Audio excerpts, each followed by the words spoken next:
The People's Progressive Party offered to the Ghana Teachers Union of 10% increase on teachers' salary is ridiculous, disrespectful, vindictive, and a reflection of the disdain that the regime has for teachers and other public officials. It must be recalled that both Barra Jagdeo and Irfan Ali demanded that the APNU AFC government pay teachers 50%. They made this demand under the then government before the discovery of oil, claiming that the then government can afford it. Now, when there is oil, the said government is contending that they cannot afford to pay teachers 50% increase. This is the level of hypocrisy, disdain, vindictiveness, and trickery that Barra Jagdeo and Irfan Ali are meting out to the hardworking teachers of this nation. When one notes that the so-called package delivers little or nothing to teachers and is a mere smoke screen for concealing the fact that the government is unprepared to treat teachers fairly.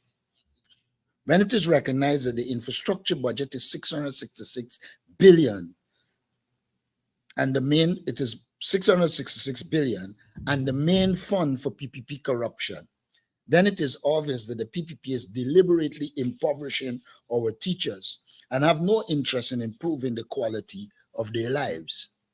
The mere reduction in corruption and waste in infrastructure projects can release at least 50 billion, which can give more than a 35% increase. Just to give more than a 35 increase, easily finding the money to pay it. The PNCR/APNU is guaranteeing all public service workers that they will receive a 35% increase in wages and salaries under us as the next government. PPP discrimination is obvious. A recent visit to the east coast of Demerara, where work is being done on the 4-lane road on the line top, reveals a sad tale of discrimination. Originally, the government contended that the road was going to be 40 feet from the center. As the work progressed, East Coast residents recognized that the construction was not occurring 40 feet from the center all along the road. The residents took it on themselves to do the measurements and recognized that in places like LBI and Montrose, PPP stronghold, the measurement is 20 feet from the center. Consequently, residents complain that in places like Plaisance, they are asking residents to move to accommodate 40 feet from the center. But in order to not have to move people in PPP strongholds, they have reduced the road width from 40 feet from center to 20 feet. Residents are contending that this is a clear case of PPP discrimination against African Guyanese villages.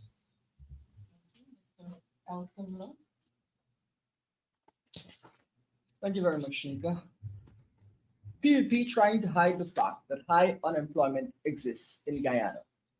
Vice President Jagdeo's recent acknowledgement that his government does not calculate unemployment figures, but rather makes policy decisions based on guesswork, is disturbing but not surprising. For him to say at his last press conference that, quote unquote, everybody knows there are labor shortages, and so unemployment is a non-issue, is utter garbage and the PPP's version of economic analysis and planning. In fact, it is not even economics anymore. Under the PPP, the Bureau of Statistics has not conducted its quarterly national labor force survey since November 2021, a total of 11 missing surveys. As we informed the IMF last year, the stoppage of these surveys did not occur by chance, but with the condonation, if not at the behest, of the current PPP regime. The secrecy has, however, failed to hide Jagdeo's incompetence and cluelessness, and the fact that they have no basis for many of the pronouncements they are making about the economy. Let us explain to the Guyanese people a few aspects of the unemployment situation. Proper management of the economy requires the government to measure and track, at minimum, 1, the size of the working age population, 2, the labor force participation rate. Many adults may not join the labor market, but choose to be stay-at-home parents, for example. 3, underemployment and unemployment. 4, employment by economic sector. 5, seasonal variations in employment, Christmas season, harvesting periods, etc. And 6, evidence of structural unemployment where, for example, available workers do not have the required skills or where they are unable or unwilling to relocate or commute long distances to work. A proper labor force survey would also break down its numbers by gender, age, education level, and communities, and therefore allow for proper planning. The PUP has no interest in that. Even without direct and systematic labor surveys, a sensible and serious government can examine proxy or indirect signs to approximately assess the situation. However, the signs paint a bleak picture. For one, the number of part-time workers keeps increasing when in Jagbio's quote-unquote everybody knows scenario. The number ought to be declining. The government even budgeted more money to pay these workers in 2024. One would have expected that by now they would have found full-time jobs after training or job seeking. Similarly, many Guyanese lack the requisite training to meet the demand for the oil and gas, transportation, construction, healthcare, and education sectors, among others. Secondly, a good proxy measure of a labor shortage is the upward pressure it puts on wages in the private sector, resulting in the movement of low-wage public sector workers towards the private sector. We see little evidence of that. Thirdly, we see no evidence of able-bodied pensioners returning to the workforce en masse. Fourthly, in every community across Guyana, the presence of unemployed youths and adults is plain to see in the various villages at congregation spots. Moreover, this year's CSEC results, with a math pass rate of 31%, which is even lower than last year's 32% pass rate, highlights the reality that 80% of Guyanese do not hold math and English passes at CSEC. What this means is that they don't have the basic requirements to obtain employment or pursue further studies. These students are locked out of many formal jobs, which is a critical contributor to the structural unemployment and underemployment we see today.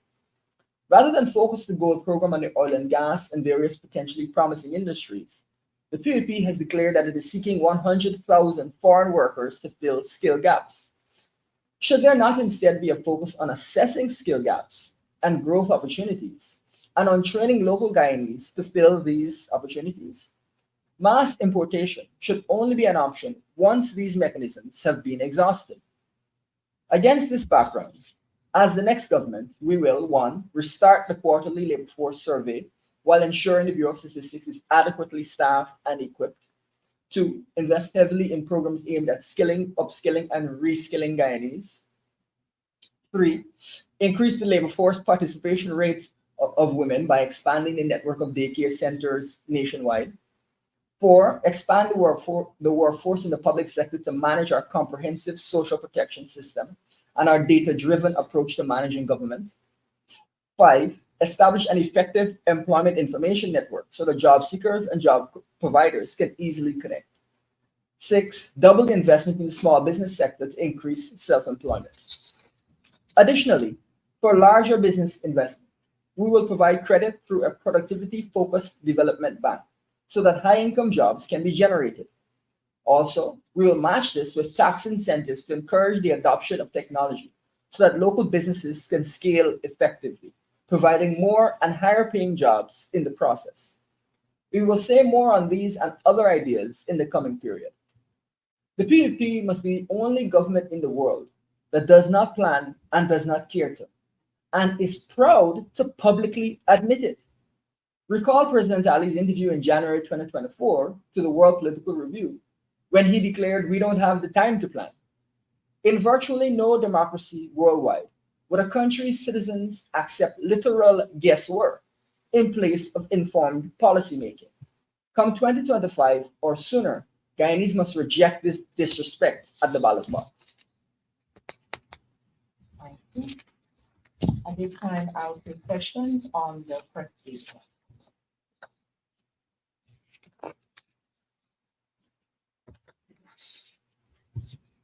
Mr. Adam Hyde. Good morning, Morning. Morning. the comrade leader, you talked about the teacher problem and the disrespect shown. Sir, would you consider the Guyana Teachers Union itself being disrespectful first of all, foisting an agreement like that on the teachers by way of subterfuge. From the outside, it does appear that there was not a consensus and that they didn't engage the teachers. So I wouldn't say the Guyana Teachers Union. I would say some elements in the Guyana Teachers Union. And then you take the call by the PPP to pay the teachers 50% when there wasn't oil in the economy. And now they pay the teachers 10%. Well, we have said that there is no planning on the part of the PPP. But was there a calculation done that the PPP had shown the then government why it should pay 50%? No, it was the usual rant by Barra Jack Deo, and I think Ifan Ali himself did rant about paying 50%. My understanding is that there are about 14,000 teachers, and that $50 billion can more than pay them the money that they want. Like I said in the press statement, here is it, you have $666 billion for infrastructure. Like I said, right out here, you don't have to go far. Right out here, you see a road that is useless. You know it's money for the friends. Then you go to the side of the secondary school, you see wastage. All across the country you go, you see they do a road today and tomorrow. Just drive down this new highway and you will see it begin to deteriorate. So what we're saying essentially is that, look, the country doesn't have the capacity to do the level of infrastructure work. We believe infrastructure work is needed. But what we see is the government using it as a slush fund, a corruption fund. And we're saying that their priorities are wrong. You need to prioritize improving the quality of life of the people of Guyana by paying them proper salaries. And we're saying as well that just the saving from corruption and cutting waste will give you far more money than is needed to pay the teachers and to pay the public service generally. And we have made a commitment that we will pay no less than 35% to all workers in this country in the public sector, not only teachers, because it is needed to give them a livable income and we can afford it. But the government is hell-bent on infrastructure that allows them to become involved in corrupt transaction and get rich. You've seen people who had no money at the beginning of this term now building posh apartments for 100 million and more than that. People breaking down a proper building to rebuild in Alberton. So the evidence is clear that the sole purpose is to use corruption to enrich the PPP elite, their family, their friends, and their favorites. And Adam, really one of the things that we want to highlight here, and something that we of course mentioned in our statement, is, to me, it is absolutely shocking that the government would be spending this kind of money between last year and this year. You're looking at 10 years worth of budgets. And look at pass rates in something as critical as mathematics at CSEC, 32%, 31%, the vast majority of students not passing. And then, of course, many students have dropped out. You would think that there would be a surge in funding in education, a surge in funding for teachers to deal with such a critical issue. Therefore, we must conclude the government is perfectly comfortable having the vast majority of Guyanese not pass this exam. And if you look at pre-2014, that is exactly the case. You saw very similar numbers. Of course, our numbers were better by 10%, even without such a large budget. So really what is happening is that the government is going out of its way to facilitate really such a difficult situation. And of course, that raises the question, if it is that there's such a desperate need for further investment in the education sector, why in the world you would refuse to pay teachers more money? There's clearly a need to support our educators, and the government is refusing to support them. So I guess next year we'll see, I don't know, 30% pass rate in math. But you also have got to recognize that the government seems to feel buildings are what constitute education. Every time they go to the parliament or they speak, they talk about how many schools they are building, etc. But schools in themselves cannot deliver quality education. It is the human resource that is critical, the teachers, the support staff, and the government is depriving them of resources. So the very approach of the government suggests that they have no interest in improving the quality of education. Their interest is in using the education system to build buildings so that the cronies can get contracts, and they don't care what happens. And then you hear it in them. I don't remember if it's the president or the vice president, but one of the two of them even suggested that they're considering giving the money to the private sector. Once they do that, the private schools, once they do that, right away, they will further disenfranchise poor people children, because there's no guarantee that they will get a proper education. And so the entire focus of the government is bizarre. It is not focused on improving the quality of education and the quality of life of the teachers and providing the resources that are necessary in the school system. They are not even reviewing the curriculum. Anybody who's serious about education would know what ends up coming out of the secondary school is origin is in the primary school. And therefore, if you do not reform the primary school, ensure it is focused, ensure that by the time children would have left primary school across the board, they can read, write, reason, comprehend the basics, then we are in deep trouble, because you're going to create the base in secondary school. You come from primary school either having the base or you don't. And if you don't rectify the problems at the level of the primary school, then we're in deep trouble.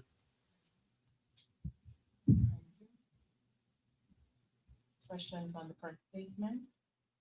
Yes, if not, the question will continue. Go ahead. You said that the government seems bent on offering the teachers. Mr. Lowe spoke about the declining pass rates. Is there a plot to make Guyana become a nation of idiots? And if so, for what purpose? To the extent that you are led by idiots, they would want idiots below. So it wouldn't surprise me. You do not get from the leadership or the government in this country that they are serious about improving their education. In fact, everything they do suggests that they don't want to. And so I am of the view, how is it you could rationalize not giving teachers a livable wage at a time when you have oil money, at the time when the education system is declining? How could you rationalize giving teachers 10%? And at the same time, they come with this inflationary, stupid argument. When they put far more money in the hands of their cronies out of that 666 billion we are talking about, like I said, their priorities are misplaced. They are interested in putting money, making money available for corruption. They are interested in making money available so that they could get rich and they can put down all these apartments and hotels, at the end of which, at the end of the oil boom, I don't know what they will do with them.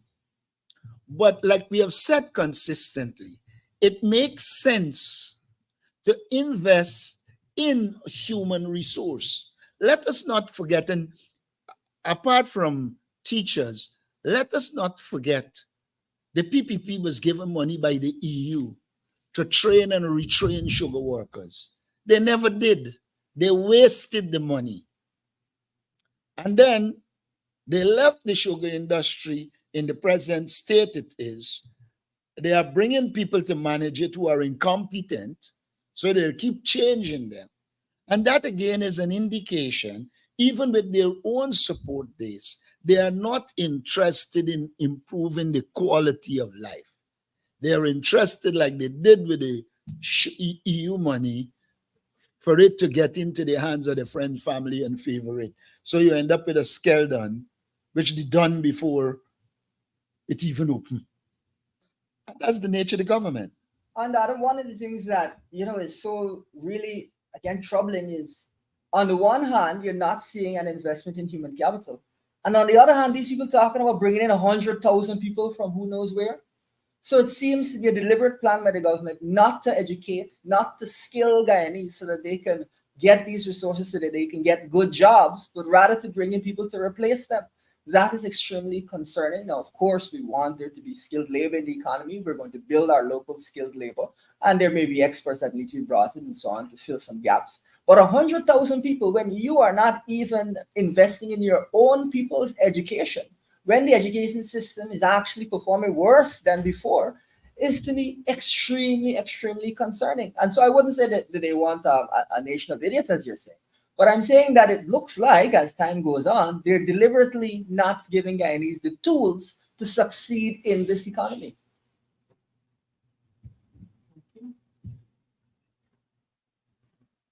All right. All right, I one more. Oh. You talked about the East Coast Road construction, equal to the railway embankment. And the measurement would have been from the center of the road. So you make it the distinction that this measurement is changing as the road proceeds to certain areas. A contractor or whatever who build roads would have had a consistent measurement. How is it, sir, that you've been able to find out that the measurements have changed from community to community? In the first place, as they were remember, Barra Jagdeo went to Plaisance to tell people they got to move. And he said he had given them 6 months to move. That has passed. But what we saw, apart from Plaisance, in the way of the road, once it was 40 by 40, you would have had to move a lot of structures right in Montrose, in other areas.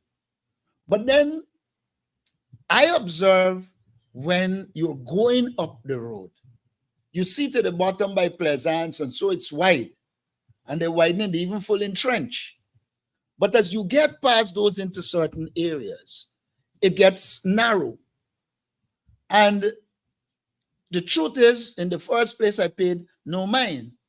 And then some residents came to me pointing out that they had measured it and that the areas, Plaisance, etc., is 40 from the center.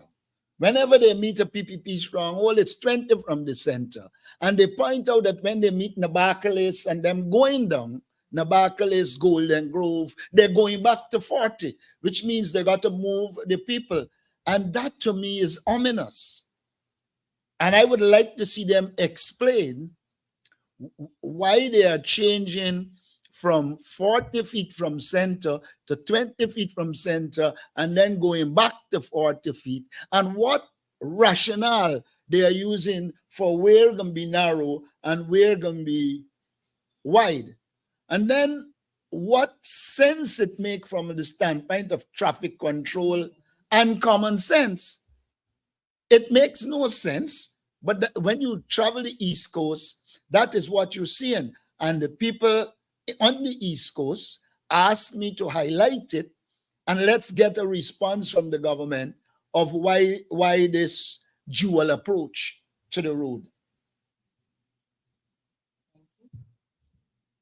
I'll open the floor now for any other question.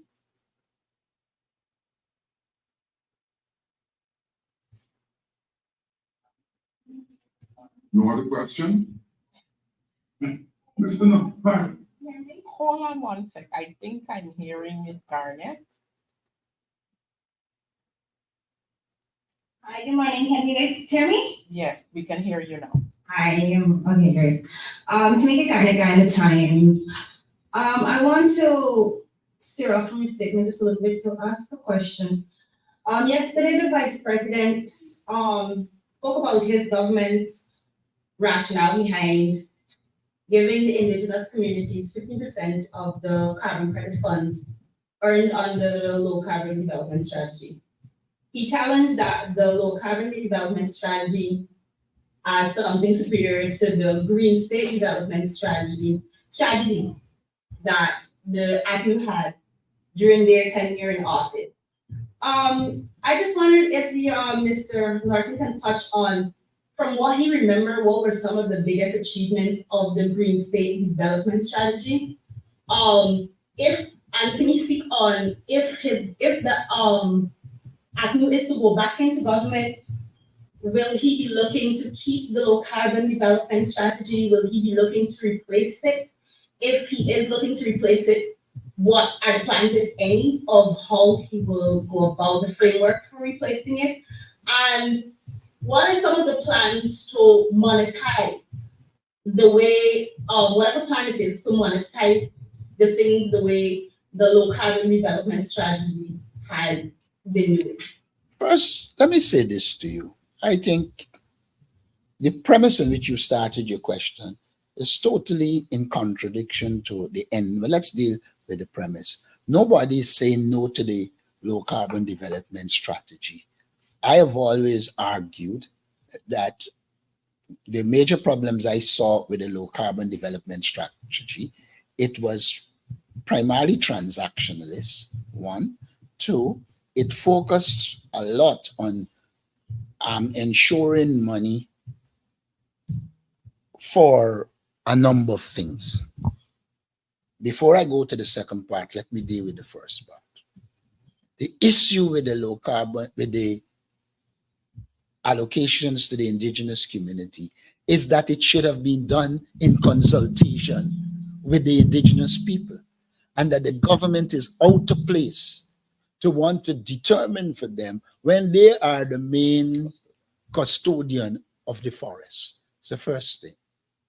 Now, sometimes the PPP tend to start environmental history at them.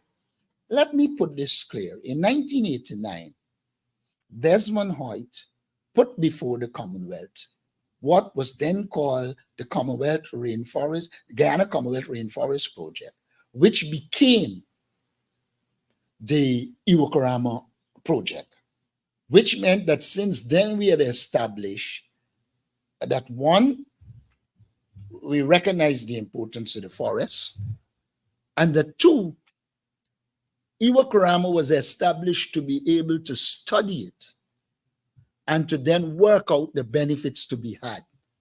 This occurred between 1989 and 1992 when we were in government. The PPP came to government and went purely down the road of a transactionalist approach.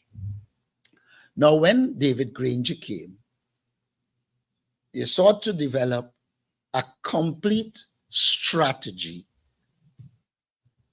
that has some resemblance to the low carbon development strategy, but went way past the low carbon development strategy to create a green economy, so that with the coming of oil, etc., yes, you will pursue oil, but you had a complete strategy for the greening of Guyana. Now, I think it is unwise, for the want of a better word, to ask what did the green paper, or no, sorry, the Green State Development Strategy achieve, when it is well known that the document was completed to the end of our term, and it wasn't a case of it being implemented for a number of years, so the benefit would have derived. But what it did was to ensure that you had a comprehensive approach to this question of the environment. And the question as to what we will do moving forward, we will embrace the green strategy, but times would have changed, which means we will have to revisit it.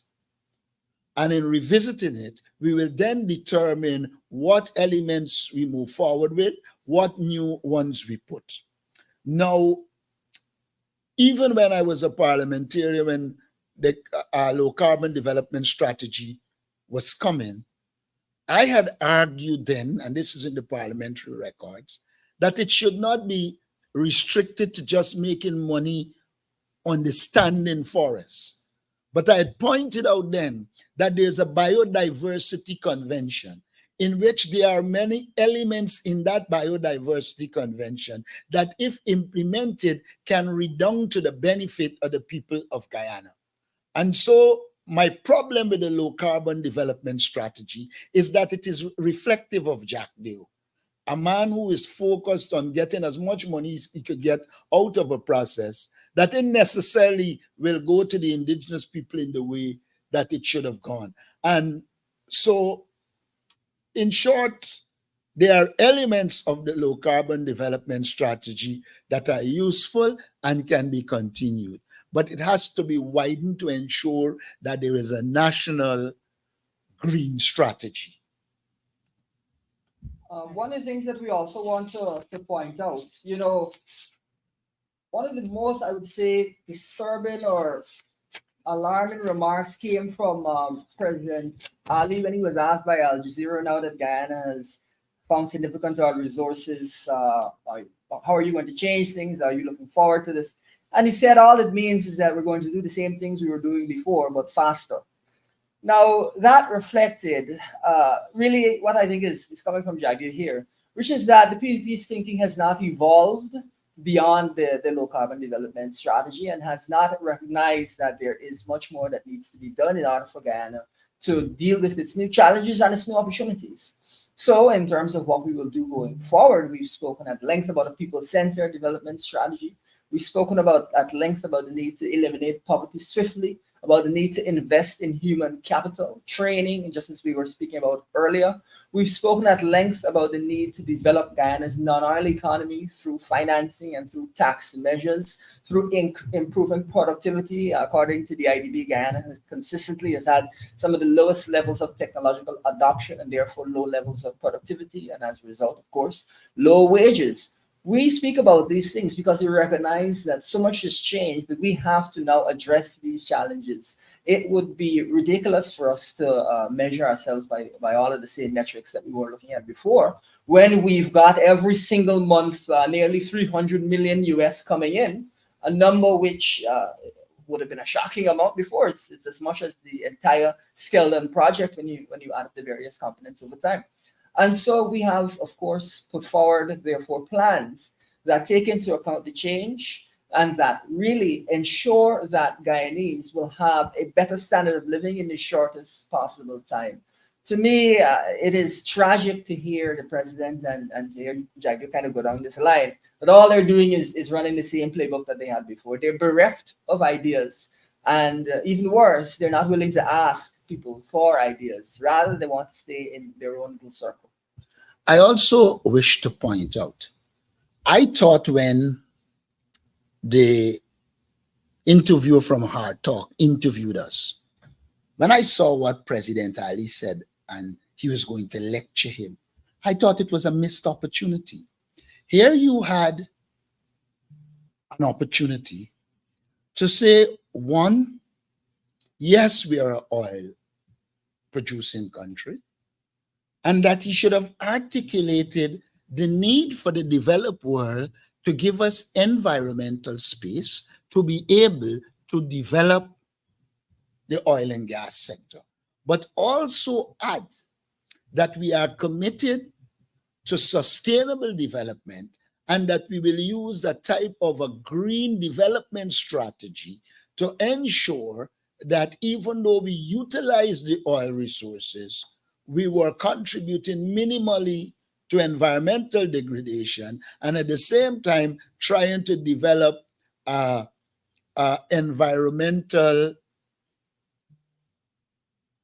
profit, for the want of a rather word, rather than a deficit. But the opportunity was taken to be arrogant rather than to articulate a clear environmental policy. And that is one of the problems that come when you have just something like the low carbon development strategy. It is focused on forests, but it isn't focused on the wider environment. So you do not have a broad environmental strategy. It's just like you keep saying that there is climate change, but virtually everything the government is conceptualizing, they are focusing on the low-lying coast and not developing a strategy to begin to shift Guyana to highlands. And the only time they are going to shift people to highlands is probably when the sea would have taken over the entire coast. I recall Ropes and Ben coming to the parliament and saying, you don't have to worry with that. It can take a long time before it takes over the coast, rather than a more sensible approach which says we recognize it, and in our planning into the future, we will take the environment into consideration and develop plans and strategies for the highland. And I think the government, one of the weaknesses of the government focus on the low carbon development strategy is that it fails to take into consideration the other wider issues of the environment. Something as basic as solid waste management is not being handled properly by this government. Thank you. Any other questions? Yes. Go ahead. Yeah, Mr. Harris. Mr. All right, I'll take the two follow-up and then I'll go to Mr. Harris. Martin pointed out that the Green State Development Strategy, don't worry about me, wasn't out until the ending of the Agnews term in government. So can you say when the Agnews scrapped the LCDS during that 5 years, what did Agnews have in place and what did they accomplish if the Green State wasn't done until the end? What was done? Let me say this to Have you. they something in place and in implementing initiatives? Let me say this to you. What achieved? Let me say this to you. I don't know that the APNO scrapped the low carbon development strategy. They reviewed it and they made changes. Having reviewed it and made changes, from the time we came into government, we did indicate very early that we were moving in the direction of the Green State Development Strategy. Now, unlike the PPP, these things demand proper studies. It's the same reason they got problem with the lands for the gas to shore, because they do no proper studies. They don't take their time.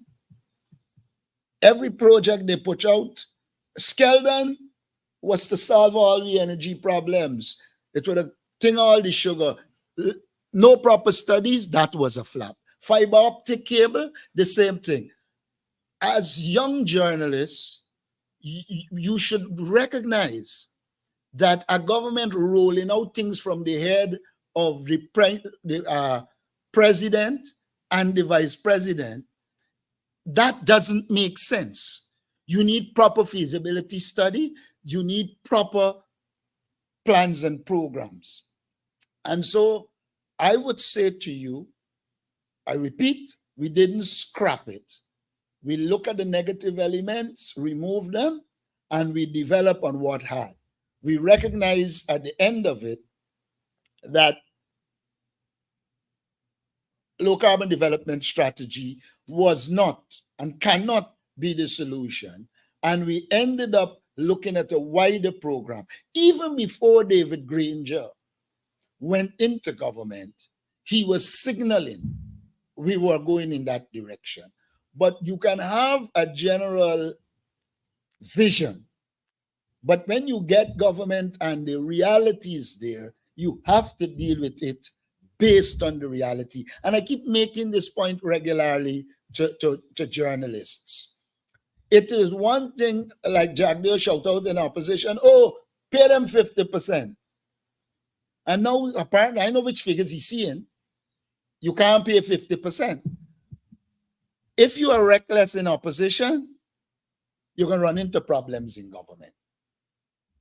And I'm saying to you, we reviewed it, we saw the negatives, we developed a broad strategy that was more holistic, but it came virtually to the end of the term. And once in government, we will review it with the aim of implementing a proper strategy for environmental development.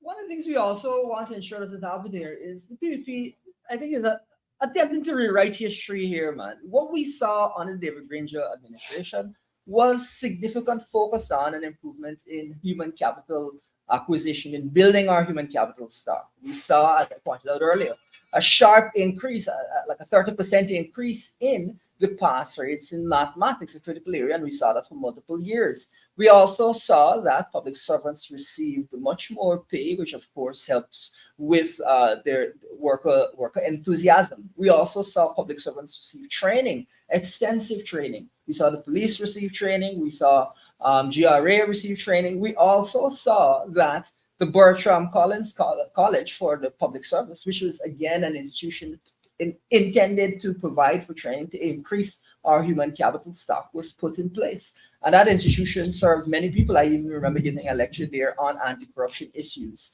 during that period of time. And of course, that meant that there was a focus now on cutting out corruption in the public service so we can have better and better performance of the public service. And so to say that I think what people are trying to say is that there's no accomplishments and nothing was done is a rewriting of history. There were significant accomplishments. We saw a lot done when it comes to human capital acquisition, which is a major focus. And of course, economics papers would indicate that human capital focus is one of the key determinants of development, and also building your institutions, cutting out corruption and so on. It's another key determinant of development. I can point you to papers that we speak about frequently. And so I think we have to push pause on what the PP is attempting to do here and point out that there were areas of progress. Ms. Garnett, you had one other thing you wanted to. Yeah, sorry. 1 second. And there you go. All right, you can go ahead, Mr. Harris. From a leader, I saw a response from you that Minister Colin Crowell had said that the government never claimed that the road at Mocha Arcadia was in the squatters and Mocha Arcadia were never in the part of the road. Subsequent to a column I did, Kwame McCarthy said the exact opposite. Monday night, Anna Nadlal repeated what Kwame said, that the squatters were in the part of the road.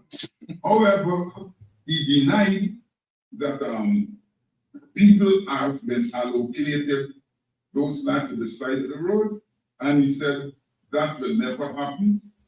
He accused people like me and you of promoting a racist line. My question is, have there been constructions along that section of road where the Mocha Arcadia people live? Because you asked, we provided a video. We didn't just talk. We said and showed in the video that you move the people from here straight along this path. We pointed out that the first claim you made, and Colin Crowell made that claim when the issue occurred. The claim was that they were in the part of the road. The road is completed, and we point out that they are not in the part of the road. And then I further proceeded to point out that right opposite where they're claiming that people were in the part of the road, right opposite, much closer to the road, they are giving out lands. I never said that they give out the lands that the people in Mocha were on. What I was establishing was, how do you say you need this as a buffer zone? And that on this side of Mocha, where you move them, right opposite now, you turn and you give people land. And I pointed out a big concrete fence is placed there. We show it in the video. So they can, I don't worry with Kwame. Kwame has to do what he's doing. But the facts will show that they put people in the same part with those lands, having claimed in the first instance they were in the part, and secondly that they needed a buffer zone. The buffer zone that they are talking about outside from that part in Mocha, coming right down, they have given out all of those lands. And so those people are closer to the road than the people of Mocha were. In fact, in the case of the people of Mocha, there was a trench or a drain, call it whatever you want, between the land and the road. The lands that they give out now, there are no trenches. They are extremely close to the road with no drain to separate them. And that is the point that is being made. And Colin Kroll, Anil Nandlal, or Kwame cannot change the facts. Those are the facts. I sense they will now find some reason why suddenly it's 20 feet from the center of the road rather than 40 feet. I'm waiting for the explanation to that. Thank you. I'll take one last question if there is any other. I have two questions if you don't mind. I'll say both of them now. The first one, Mr. Martin made an interesting point where he said previously in opposition, Dr. Jaglio had said 50% for the teachers, but now you're in government, it's something different. Mr. Norton earlier mentioned that he's promising 35%. What guarantee or assurance the teachers have been to trust anything that someone says in opposition if you can say when you get into government, the situation on the there or the reality is different, and you have to work with what the reality is instead of holding to whatever you promised. So why should teachers now They should listen to Mr. Norton? They should listen. They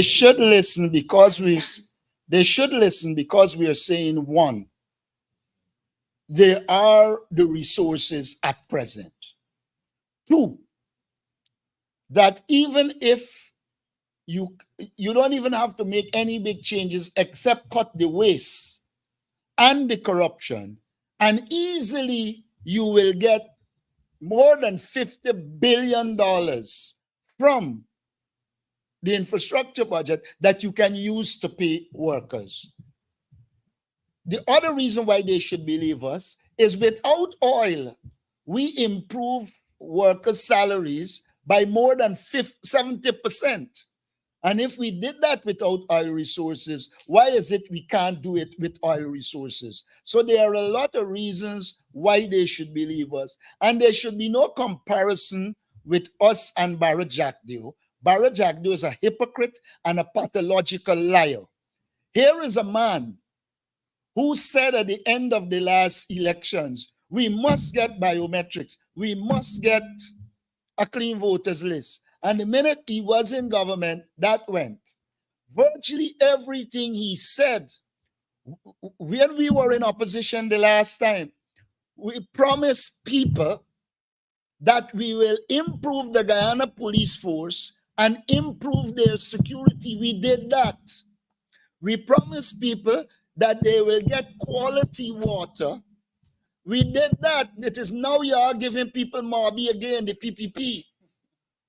They should believe us because we promised them we will improve electricity. And when we went into government, we improved electricity to the point where blackouts were becoming a thing of the past. You promised recently, meaning the government, to improve electricity. You told us when this boat comes, you're going to end, blackout going to be reduced considerably. Well, the boat is here and they're endless blackout. I'm saying to you, we have a more credible record than the People's Progressive Party in opposition and in government. The PPP has arrived at the point that it doesn't know when it is lying. It becomes normal. And so there should be no comparison between the two. We were promised that the fiber optic cable can solve the internet problems. Till now, it cannot. We were promised that Skeldon Sugar Factory will generate so much electricity, there'd be no blackouts in Borbies, and it would contribute to the national grid. Borbies being in blackout then, we improve it by adding capacity. The government came and it gone back to the same place. So there is no scope for comparison between us and Barrett Jack during the finale. We have stood to our word over the years. Like I've shown you in security, shown you in electricity, I showed you in water, I showed you in terms of wage increases, in a way which Jack Dio does not know.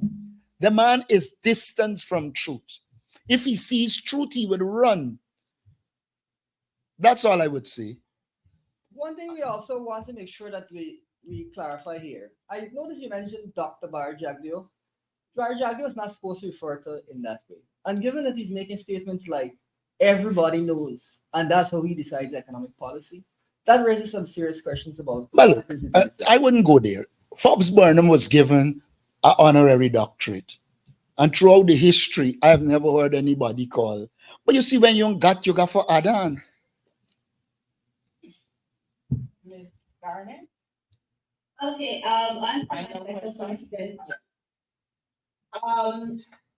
and during this situation with the Mocha Arcadia persons that were there, that were removed, the opposition had noted that they were prepared to assist the residents with legal action.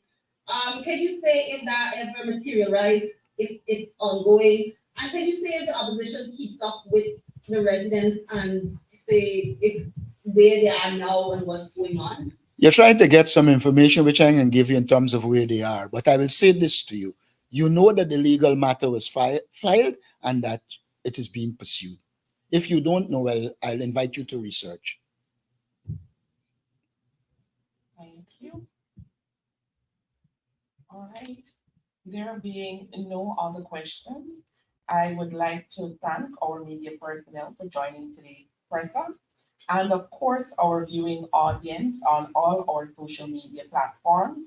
Do have a wonderful weekend.